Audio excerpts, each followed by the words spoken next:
Hey, Dakari, thanks for joining us. Now, you've been known as a strong player in the CBA for a couple of seasons already, but what's really been your key this year for putting up even more impressive numbers and really filling out the box score the way that you've been doing? Being familiar with my team. I've been on the same team for 3 years, so I know some of my teammates. It was just an easy adjustment, and just going out there and just playing as hard as I can. There's new rules with the imports this year, so just with however much time I get out there, I just try to play as hard as I can. You also got a little bit more time because Darius Adams was injured, something you never really want to see. But when he did get hurt, did you, in some Yeah. sense, I guess, embrace the challenge, knowing that Qingdao would be depending on you to play an even bigger role than before? Darius is a big part of our team. He shoulders a lot of the scoring, so I knew when he went down, I had to definitely step up my game. I knew my team would have to rely on me more, to carry a lot of the load. And I played a lot of minutes, so halfway through, I was telling Darius, I need him back because I'm getting a little tired out here. But you know, I definitely embrace the challenge, and you just try to go out there and play as hard as you can. We've seen athletes in some different sports, including some of your old NBA colleagues last summer, say that being in a bubble for a Mhm. long time is really tough.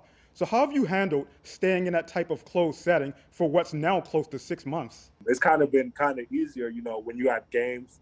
We're so busy with games and practices, you don't think about it as much. But I spend my main time outside of games, talking on the phone, on FaceTime with my fiance. So, it's that's definitely helped a lot, passing up the time. The situation back home is improving a bit slowly, but how much do you still worry about making sure that everybody there is staying safe and healthy? It's crazy how good of a job, China does with keeping a track and keeping everybody safe.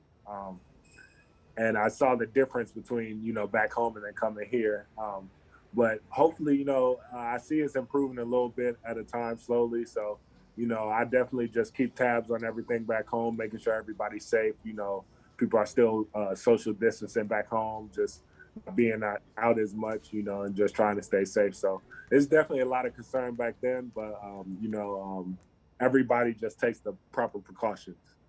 The Chinese fans, a number of them have taken to calling you CBA Shaq, I've noticed. So, how does it feel to know that your style reminds some of your supporters of a basketball legend like Shaquille O'Neal? Definitely I'm grateful to even be mentioned with that. I just try to go out there and play my game, with my teammates as hard as I can. And, it's funny when they say that. My coach say that all the time. I just laugh and kind of just brush it off. But, the fans is definitely crazy, but I appreciate them. Well, you do have kind of a throwback style because you stay inside almost exclusively and you rarely shoot three pointers. So, how do you see the way that you play fitting in with how the game has been evolving in recent years?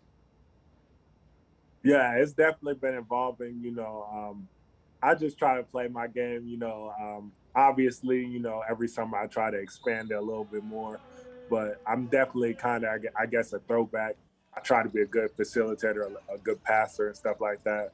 And I even try to, handle the ball a little bit from time to time. So it's definitely throwback, but I definitely try to expand my game each summer.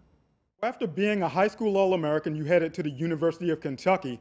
Now, how did playing for Coach Calipari and being on those loaded squads where you had so many teammates that are also now professionals, how did that help you prepare for your career? Mhm. Oh yeah, I've said it in the past, and I've always said it. Going to University of Kentucky, it definitely prepares you to be a professional. Those practices was basically like our games, and it really helped me in the long run because it showed me like nothing's gonna be handed to you, nothing's gonna be given to you. Got to earn for everything, and after college, it's basically like it's a free for all. Like you got to fight to survive, and that's what it was at Kentucky. So it definitely helped me prepare me for my professional life after basketball.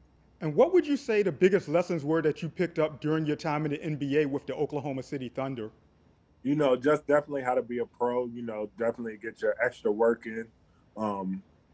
Just doing the right things. OKC is a top tier organization. They teach you step by step the right things to do from the start. So it definitely gave me good habits and kind of how to go about things and just how to get extra work in and how to work and what's what. So that definitely gave me a great experience of how to, go about doing my stuff professionally. You've obviously really started to stand out in the CBA, and you've definitely gained a lot of fans. But do you also have some other ambitions that you might want to pursue? Obviously, I still have dreams of, playing back in the NBA. But even if that doesn't work out, just being the best I can, no matter where I'm at. And as we look forward to the rest of the season, what are some of the things that the Eagles are going to need to do to really establish yourselves as one of the top contenders for the CBA title? Just keep on getting better every day. I think, in this last period of games, we just have to take it game by game and just learn, before we hit that last playoff mark, just take it game by game, take one game at a time, and, just focus on keep getting better, learn from our mistakes. Obviously we had an up and down year. We started off strong and then we hit that skid where we had the losing streak and then we won again. So the main thing is just about, just keep on staying consistent. Well, we definitely look forward to seeing you guys the rest of the way. So best of luck to you, Dakari, and thanks for joining us again. Thank you. I appreciate you guys for having me on.